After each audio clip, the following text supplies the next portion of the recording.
ఈ మధ్య కాలంలో చిన్న నుంచి పెద్దల వరకు చాలామంది మానసికంగా కుంగిపోతూ ఉన్నారు. అట్లాగే సూసైడ్ వరకు వెళ్ళిపోతున్నారు. అసలు ఎందుకు ఇలా జరుగుతోంది?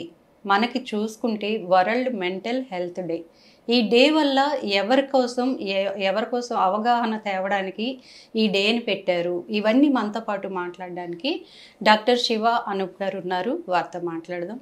సార్ నమస్తే అండి. నమస్తే అండి. ఈ వరల్డ్ మెంటల్ హెల్త్ డే యొక్క ముఖ్య ఉద్దేశం ఏంటి? అసలు ఎందుకు ఈ కుంగుబాటు అనేది ఎక్కువగా వస్తుంది ఈ మధ్య కాలంలో? So October 10th world mental health day సందర్భంగా ఈసారి థీమ్ ఏంటంటే access to services, mental health in catastrophes and emergencies. ఈ మధ్య కాలంలో మనం చూసినట్లయితే యుద్ధాలు, ఇంకా వరదలు ఇట్లాంటివి చాలా అవుతున్నాయి అన్నమాట. న్యాచురల్ కెలామిటీస్తో పాటు మ్యాన్ మేడ్ కెలామిటీస్ కూడా చాలా అవుతున్నాయి అన్నమాట. సో వీటి వల్ల చాలామందికి ఆ భయాందోళనలో ఉండిపోతున్నారు. చాలామంది చిన్నపిల్లల నుంచి పెద్దవాళ్ళ వరకు దేశం ఏమైపోతుంది, మనం ఏమైపోతాము, ఆ సమస్యతో చాలామంది బాధపడుతున్నారు. చాలామంది ఈ భయాందోళనతో చాలామంది డిప్రెషన్లోకి వెళ్ళడము, యాంగ్షియస్ అయిపోవడము ఇలా కూడా జరుగుతుంది అనమాట. ఇదే కాదు, ఫ్లడ్స్ టైంలో కూడా చాలామందికి ఫైనాన్షియల్గా చాలామంది దెబ్బతింటారు. సో వాటి వల్ల కూడా డిప్రెషన్ కేసెస్ అనేవి చాలా విపరీతంగా పెరుగుతున్నాయి ఈ కాలంలో. ఈ లాస్ట్ 6 monthsలో కూడా మన భారతదేశంలో చాలా వరకు ఈ ఫ్లడ్స్ కానీ వార్ కానీ చాలామందిని ఫైనాన్షియల్గా వెనక్కి లాగేసాయి. సో వీటి వల్ల వాళ్ళకి ఫ్యూచర్ ఎలా ఉంటుందో తెలియదు. ఈ సమయంలో చాలామంది ముందుకొచ్చారు వాళ్ళకి సహాయం చేయడానికి. గవర్నమెంట్ తరఫున కూడా చాలా వరకు మెంటల్ హెల్త్ సర్వీసెస్ అనేవి అందుబాటులో ఉన్నాయన్నమాట. సో ఈ మానసికంగా కుంగిపోవడం అనేది జబ్బు ఒకటే కాదు, వాళ్ళు దాన్ని ఒక విధంగా వేరే విధంగా కూడా తీసుకోవాలి. మనకి అందుబాటులో ఉన్న సర్వీసెస్ అనేవి చాలా ఉన్నాయి. గవర్నమెంట్ నుంచే కాదు, ప్రైవేట్ ఇన్స్టిట్యూషన్స్ కూడా చాలా వరకు హెల్ప్ అందిస్తున్నాయి అన్నమాట. సో ఇట్లా మనం చూసినట్లయితే గవర్నమెంట్ తరపున టెలిమానస్ అనేది ఒకటి ఉందన్నమాట. ఇది మెంటల్ హెల్త్ సర్వీసెస్ అందజేస్తుంది అనమాట. 24/7 రౌండ్ ద క్లాక్ ఒక సైకాట్రిస్ట్ ఉంటారు, సైకాలజిస్ట్ కూడా ఉంటారు. వాళ్ళకి ఎప్పుడు హెల్ప్ అందించేలాగా, ఒకవేళ ఎవరన్నా సూసైడ్ థాట్స్ కానీ వచ్చినట్లయితే, చనిపోవాలన్న ఆలోచనలు కానీ విపరీతంగా వాళ్ళ కంట్రోల్లో లేకపోవడము ఇలా ఉన్నట్లయితే వాళ్ళు ఎమ్మటే ఈ టెలిమానస్ హెల్ప్ లైన్కి కాల్ చేసి వాళ్ళు హెల్ప్ అనేది తీసుకోవచ్చు అనమాట. రైట్ టైంకి వాళ్ళకి కౌన్సిలింగ్ అనేది ఇవ్వగలుగుతారు. ఇదే కాకుండా వాళ్ళు ఒకవేళ సైకాట్రిస్ట్ని అంటే డైరెక్ట్గా అప్రోచ్ అయినా కూడా వాళ్ళకి రైట్ టైంలో మందులు అనేది ఇచ్చి వాళ్ళ ప్రాణాలను కూడా కాపాడచ్చు అనమాట. సో ఇట్లాంటి సందర్భాల్లో ఫ్యామిలీ కూడా తోడు ఉండాలన్నమాట. ఫ్యామిలీ సైడ్ నుంచి కూడా ఫ్యామిలీ సపోర్ట్ ఒకవేళ లేకపోయినా కూడా వాళ్ళలో ఈ లోన్లీనెస్ అనేది పెరిగి, నాకెవరూ లేరు, నన్ను ఎవరు పట్టించుకునే వాళ్ళు లేరు, నేను నేను ఒంటరి దాన్ని అని చాలామంది కూడా ఫీల్ అవుతుంటారు. సో ఇట్లాంటి సిచ్యువేషన్స్లో వాళ్ళ మైండ్ ఎలా ప్రవర్తిస్తుందో వాళ్ళకే తెలియదు అన్నమాట. డైరెక్షన్స్ బట్టి అట్లా. సో ఆ నెగిటివ్ థాట్స్ అనేది విపరీతంగా పెరిగిపోయి వాళ్ళ మైండ్ కంట్రోల్ తప్పి వాళ్ళు సూసైడ్స్ అనేవి చేసుకుంటారు. కొంతమంది ఏంటంటే టాబ్లెట్స్ మింగి, లేకపోతే చాలామంది హ్యాంగ్ చేసుకొని చనిపోవడము ఇలా మనం న్యూస్లో కూడా చూస్తున్నాం. ఇదే కాకుండా చాలా వరకు అంటే వైలెన్స్ బిహేవియర్ కూడా ఎక్కువగా చూస్తామన్నమాట.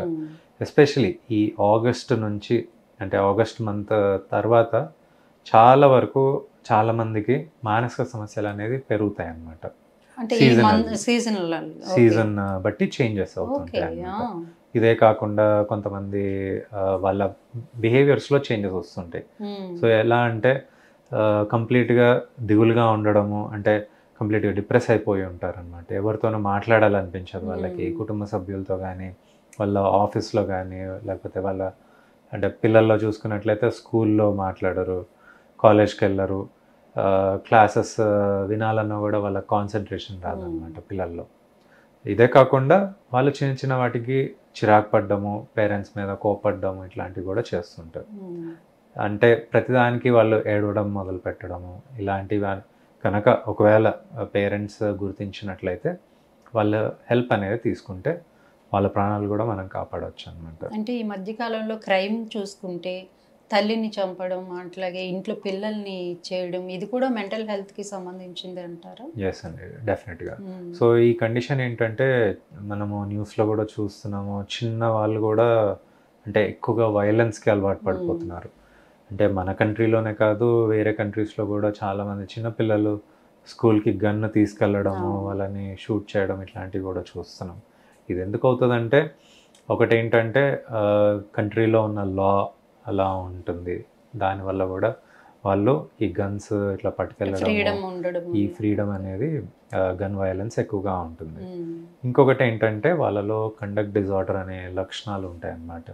సో చిన్న వయసు వాళ్ళలో కూడా అంటే 10 ఏళ్ల వయసులోనే వాళ్ళకి ఈ సిమ్టమ్స్ ఏంటంటే విపరీతమైన కోపం పేరెంట్స్ మీద కానీ టీచర్స్ మీద కానీ, ఎక్కువగా దొంగతనాలు చేయడము, జంతువులకి హాని కలిగించడము, అంటే లైక్ డాగ్స్ కానీ క్యాట్స్ని కొట్టడము, లేకపోతే ఆవుల్ని వీటిని కొట్టడం అనేది చేస్తుంటారు.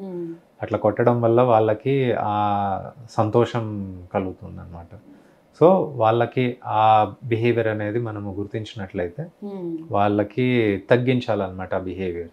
ఎందుకు వస్తుంది ఆ బిహేవియర్? పేరెంట్స్ వల్ల వస్తుందా, లేకపోతే వాళ్ళ ఫ్రెండ్స్ వల్ల వస్తుందా, అంటే చెడు సావాసం వల్ల కూడా వచ్చే ఛాన్సెస్ ఎక్కువగా ఉంటాయి. సో ఆ ఏజ్ గ్రూప్ వాళ్ళు చాలామంది ఎక్కువగా అట్రాక్ట్ అవుతుంటారు, అన్నిటికీ అట్రాక్ట్ అయ్యి వాళ్ళు అంటే వైలెన్స్కి కూడా అట్రాక్ట్ అవుతుంటారు. సినిమాల్లో చూపించినట్లే జీవితంలో కూడా ఉండాలని అనుకుంటారు. వాళ్ళ అంటే రియల్ హీరో ని ఎక్కువగా ఇన్స్పిరేషన్ తీసుకుంటారు. వాళ్ళ రియల్ హీరో కంటే వాళ్ళకి రియల్ హీరో అనేది ఎక్కువగా, అంటే మనం ఈ మధ్య చూస్తున్నట్లయితే రీల్స్ ఎక్కువ చూస్తున్నారు సోషల్ మీడియాలో, యూట్యూబ్లో, ఇన్స్టాగ్రామ్లో. వాళ్ళు అలా చేస్తే నేను అలానే చేస్తాను అని చాలామంది ఆ విధంగా కూడా వెళ్తున్నారు అనమాట. ఇట్లా నెగిటివ్ ఇన్ఫ్లుయెన్స్ అవ్వడం వల్ల వాళ్ళకి చాలా ప్రాబ్లమ్స్ వస్తుంటాయి ఫ్యూచర్లో. పెద్ద అయినాక కూడా వాళ్ళు క్రైమ్స్కి ఎక్కువ అలవాటు పడుతుంటారు. రీసెంట్గా చూస్తే మనము 12 years, 14 years, 15 years వాళ్ళు కూడా క్రైమ్స్కి అలవాటు పడుతున్నారు. వాళ్ళ పేరెంట్స్ని చంపేయడము, మదర్ని చంపేయడం, లేకపోతే నైబర్స్ని చంపేయడము, ఇలా కూడా చేస్తున్నారు. సో ఇది ఎందుకు అవుతుందంటే వాళ్ళ ఆ టైంలో వాళ్ళు దానికి ఎక్కువ అట్రాక్ట్ అవుతున్నారు. దొంగతనం చెయ్యాలి, డబ్బులు కావాలి, ఇమీడియట్గా వాళ్ళకి ఎమ్మటే ఇది జరిగిపోవాలని ఆ ఇంపల్సివ్ థాట్స్తో వాళ్ళు దొంగతనం చేసి ఆ టైంలో వాళ్ళకి ఏం చేయాలో తెలియక ఒకవేళ దొరికిపోతే వాళ్ళు ఆ పర్సన్ని చంపేయడము, లేకపోతే కొట్టడం, ఇట్లాంటివి కూడా చేస్తున్నాం. మనం న్యూస్లో కూడా చూస్తున్నాం. ఈ కేసెస్ చాలా పెరిగిపోతున్నాయి. సో దాన్ని మనం అరికట్టాలంటే ఫస్ట్ స్క్రీనింగ్ అనేది ఇంపార్టెంట్.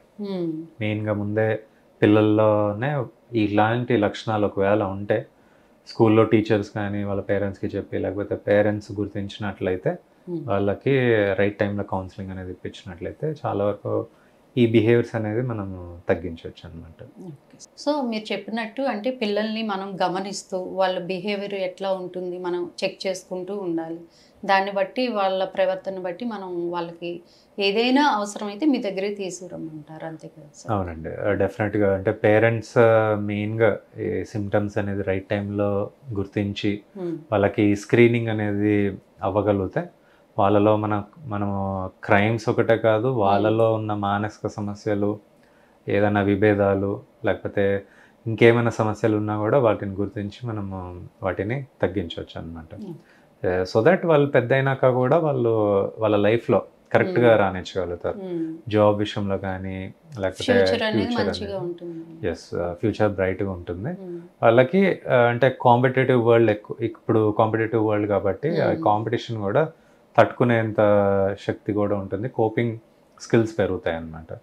వాళ్ళు అంటే మనం ఈ మెంటల్ హెల్త్ ఇష్యూస్ ఏవైతే ఉన్నాయో, డిప్రెషన్, యాంగ్జైటీ, ఇలాంటివి మనము చాలా వరకు మనం తగ్గించవచ్చు. Okay sir, thank you.